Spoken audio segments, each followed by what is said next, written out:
What's up? What's up? Episode 30 of Mic Cuddles, and it's fight week. Ooh. Nailed it! Holy shit, guys. Saturday, it's UFC 287 day, which is a great day, but maybe more important to you and I, especially yourself. It's fight week, G. You're flying out to Kansas City soon. How crazy is it? Best feeling, right? Best thing? Well, one, why am I not on the card tonight? Like, why not put me on a Miami card? Like, I'm already here. Come on, guys. But yeah, next Tuesday, I am flying out to Kansas City, and I'm just so excited to be in front of a crowd and be able to perform. Dude, that's the funniest thing ever. You literally could have drove 30 minutes to the arena tonight. The arena is literally less than 15 minutes from my gym. Oh my goodness, dude. Crazy. I assume because of everything with Fight Week, you're not doing anything tonight for it. Are you going to Miami, or are you kind of staying chill at the house? Oh yeah, 100% staying at the house. This is the first week where I've really had a calorie deficit, so I'm starting to feel the energy drain a little bit, starting to get down in weight, and yeah, I just didn't think it would be fair to everyone else if they had to deal with me at the fights. Dude, you would be joking people out in the audience. Definitely don't have the patience that I usually have, and I'm a little bit hangry, so. No, I feel that. Crazy. Yeah. All right. So much to get into. It's crazy. It's fight week. I love the card too. Your card is a really, really underrated fight night card for sure. You have Max Holloway in the main event. Just that alone, right? It's insane. The card's stacked. But yeah, let's talk about UFC 287 going down tonight. Insane card, main event and co-main event. It's just like these top end, once a year type of fights. Let's kind of dive right into those. There's maybe another one if you want to jump into. We can jump into 3 female fights on the card as well. But main event, Izzy or Piera, the 4th time they're fighting, 2nd time in the UFC. Izzy hasn't won anything yet. Is Izzy going to do it? Is tonight the night that Izzy, stops everything and reclaims the championship? I don't think so. Oh, I love it. Okay, I respect it. I just feel like, I don't know, Piera's won in his head, He's beaten him 3 times, knocked him out twice, and I just don't think he's going to come in as confident, I think the first time they fought, he had a little bit more confidence, and the fight was going a little bit more his way. It was back and forth, but it was going a little bit more Izzy's way before the knockout. And this fight, it's just like, I feel like we're going to see what we saw with Kamaru and Leon the 2nd time, where it's just going to be a more conservative Izzy, and Pierre's just going to do what he does.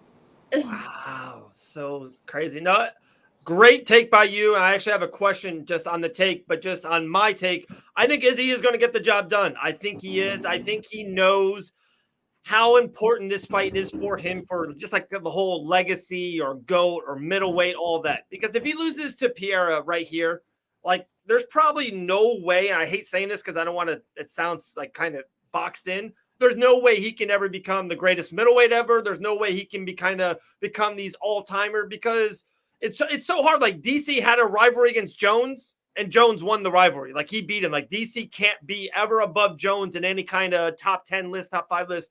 And the same thing. And like a lot of people don't think Piera is the greatest mixed martial artist ever. And who knows what's going to happen next. I think Whitaker's a tough matchup. I think Chimaev, when he gets there's a tough matchup. There's a lot of really bad matchups, I think, with Piera going forward.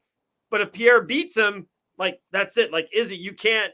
It's weird. He just can't get into that top 2, 3. I would argue like Whitaker. Like if Whitaker beats Izzy, Whitaker beats Piera in the future. I think like Whitaker is ahead of Izzy. So it's wild. I don't know. It's really crazy.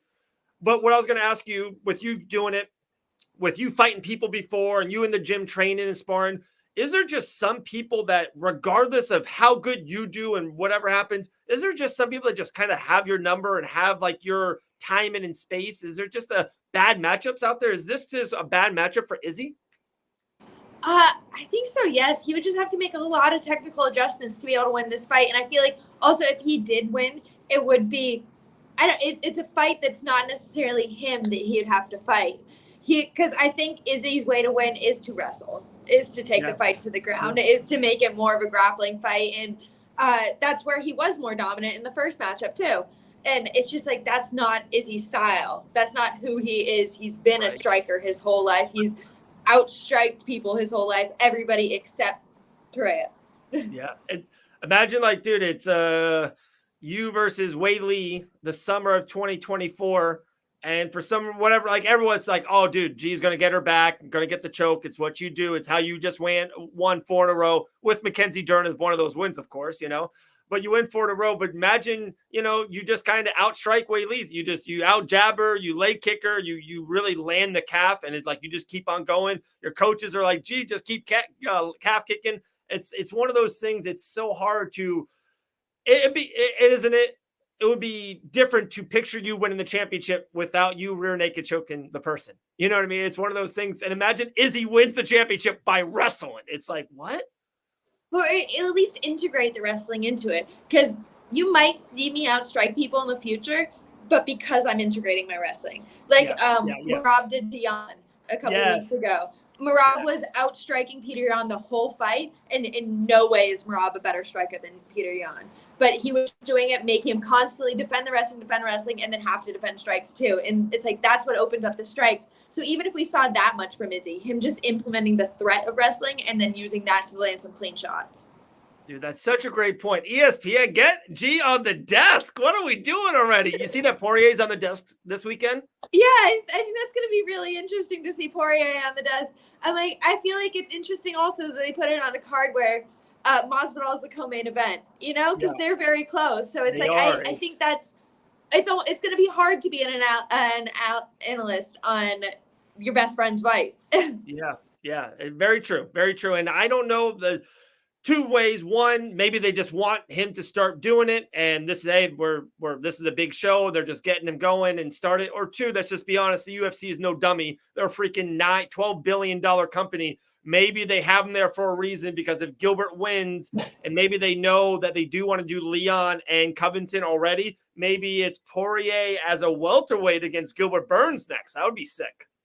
Oh yeah, that would be an absolutely sick matchup. And especially coming off the commentary desk, walking in there, that'd be awesome. Just like total like movie moment there. All right, so this past weekend, I was at Milwaukee, Wisconsin, and Chicago for Game Red Boxing. The show was insane, Jillian. It was awesome.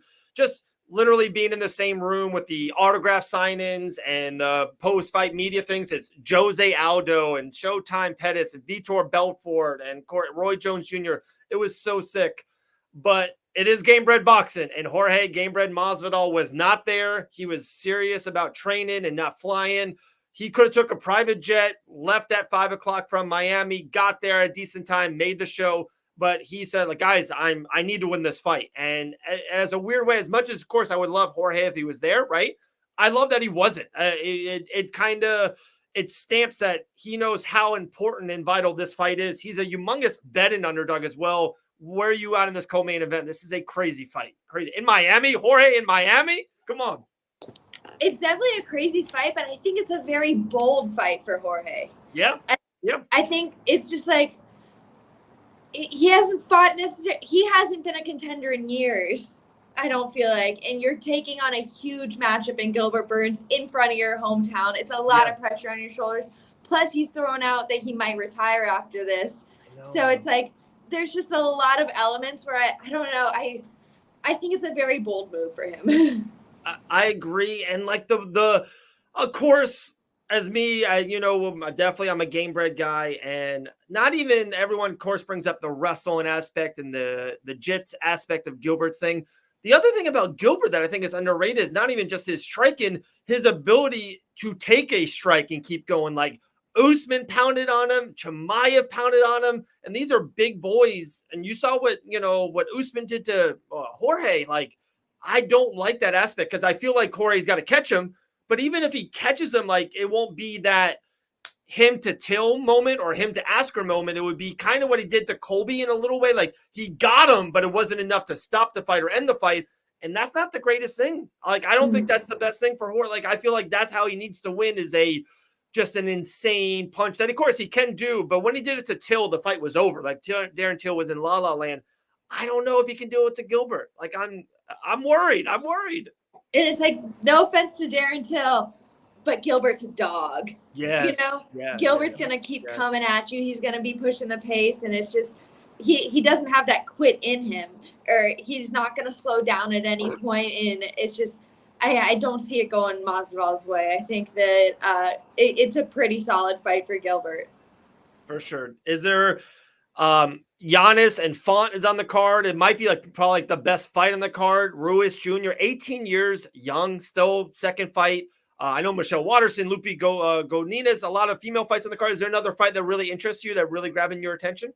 Giannis is definitely one of my top 5 fighters that I love to watch. So 100% looking forward to the Giannis fight.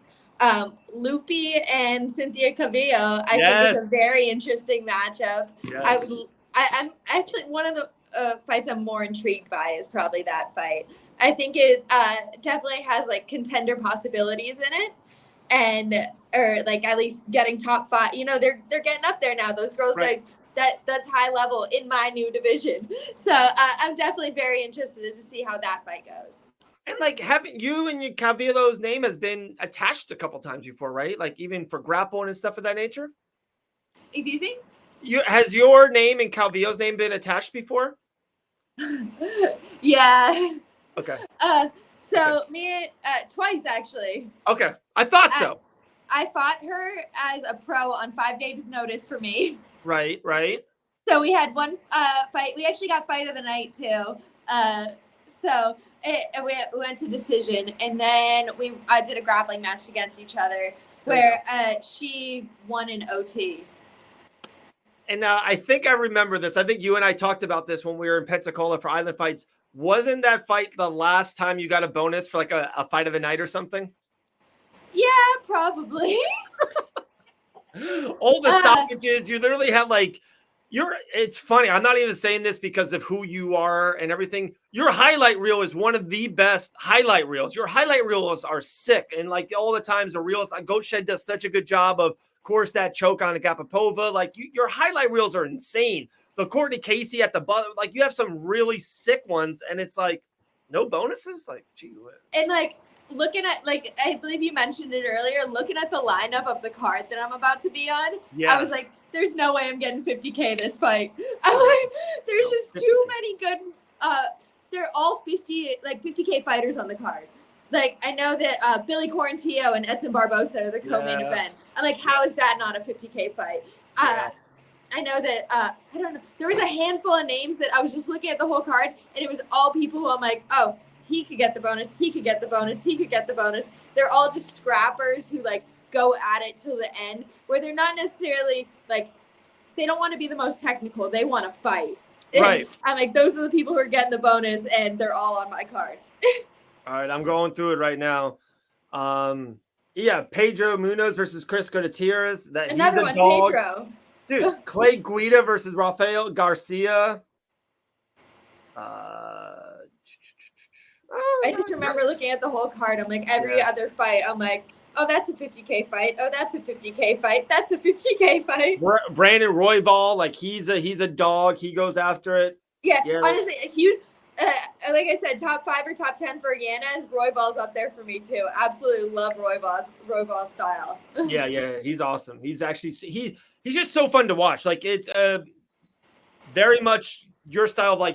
You could just see his demeanor. He wants to end the fight. He's not there to point. He's not there just to, hey, I want to win this round. He wants to win the fight. He wants to stop it. I love it. It's crazy. And he's a finisher from everywhere too, from with jiu-jitsu, striking, whatever. And I always admire that.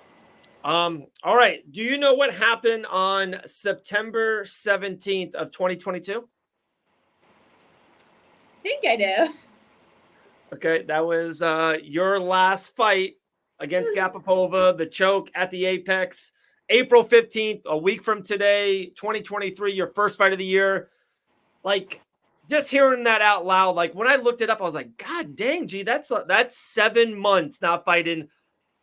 How excited, how ready are you? I know how much you love to fight, how much you love to be in those moments and those scenes. Just how fucking excited are you for it? It's fight week. It's time. It's happening.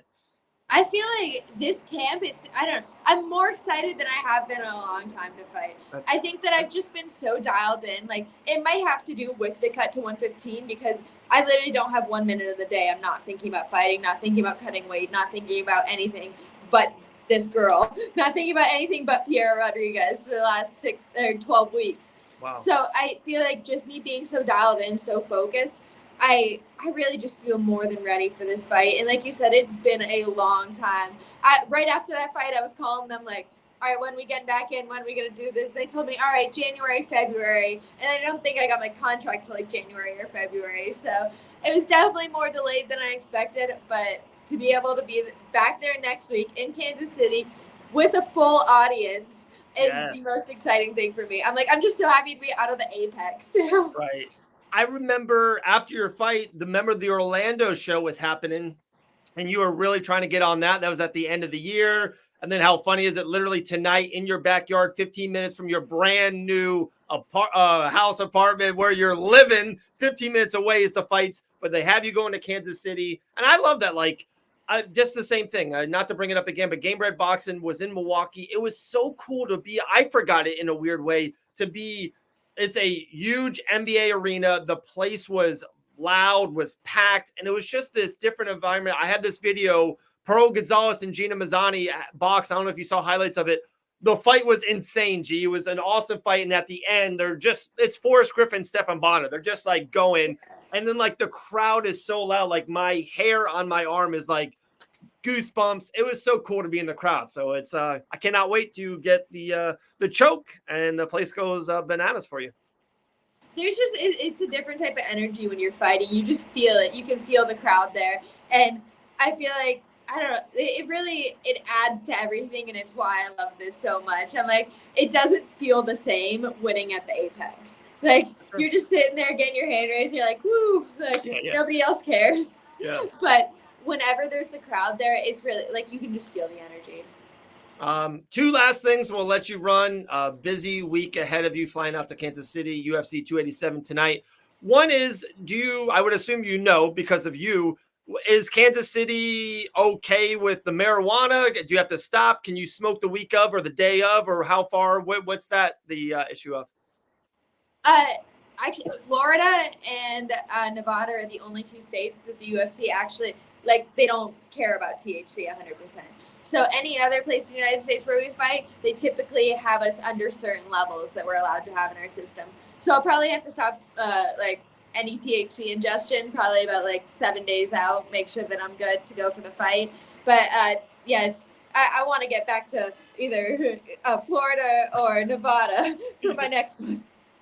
So that's actually, I did not know that all the way. So literally, we're a week out. You're kind of, this is it. This is your last night of maybe partaking in some of your favorite things. Like, this is it. Yeah, this is really it. I'm like, I just take it out till the fight, but it's not, I don't know, it definitely makes the last week a little bit harder, you know? You don't get that little bit of a deep breath relaxation, but it's just, it's sacrifice for the job, and I got to do it. Crazy. It's funny. In Milwaukee, like in Chicago area, like it was very open. It was very, like, people were just like smoking outside the like the hotel and the streets. We went to a marketplace in Milwaukee. Like, you would go outside. It was awesome. Like, it was like a fish and Italian and coffee. It was like all these stuff in one thing. It was like a little market. It was so cool. And you go outside and people are smoking. I'm like, oh, I think they're smoking cigarettes. Go out. I'm like, no, that's a joint. Like, they're just smoking a joint out there in Milwaukee. I was blown away. Pretty wild. Why can't we all just be like that? Why can't everywhere be like that? 2025. I think it's going to happen 2025. Exactly. Last thing, and I know it's so cliche, but it's just what we have to do. This fight, tell me what you think is the perfect scenario or the perfect situation. What are you trying to feel from it? Is it almost like, hey, I'm going to strawweight, I want to feel and fight the best of my ability, win or lose? Or are you like, no, I don't give a fuck. Even if I feel horrible, I need to win this fight. Where are you at mentally, physically, just about this fight, about Saturday night? No matter what, I'm going in there for the win. I'm going, and more than that, I want to go finish, you know? It's I don't go in there for the full 15 minutes. That's not the goal on my mind, is to get in and out of there as quick as possible. So we're going in and trying to get the finish and hopefully feeling great at 115. If not, honestly, I feel like because I pushed myself so hard this camp, I've had a lot of sparring days where I've went in the cage and I felt like 100% shit. But I know that I've went and I've performed on those days, Right. you know? Yeah. So I'm 100% confident in, even if I do feel like shit, if I have a shitty cut, if I don't recover right, whatever happens, I know I'm capable of performing on fight night, and I'm just ready to get my hand raised. Let's go. Jeez, I'm so pumped. Saturday, Kansas City, ESPN. It's nuts. Yeah, Max Holloway and Arnold Allen, I guess, is like the headline fight, but we all know the real main event, the people's main event, Gillian the Savage Robertson. I guess give you the last words, and I'll hit that great button for our outro. Anything you want to say to your fans and your friends and people in your camp? Any last words from you, G? Just obviously shout out to Goat Shed. And honestly, you guys should all follow Goat Shed on Instagram. Probably like the best MMA page to follow on social media. My head coach, Dean Thomas, always shout out to him. And just watch me choke this girl on April 15th. There we go. That's how we end it. All right, G, have a good day. Enjoy UFC 287 and Jorge Masvidal's upset win over Gilbert Burns and Israel Adesanya's win. You heard it here first. And enjoy. Travel safe. I'll talk to you during the week a little bit. And then we'll do our IG celebration live after you win. I'll talk to you then. Later.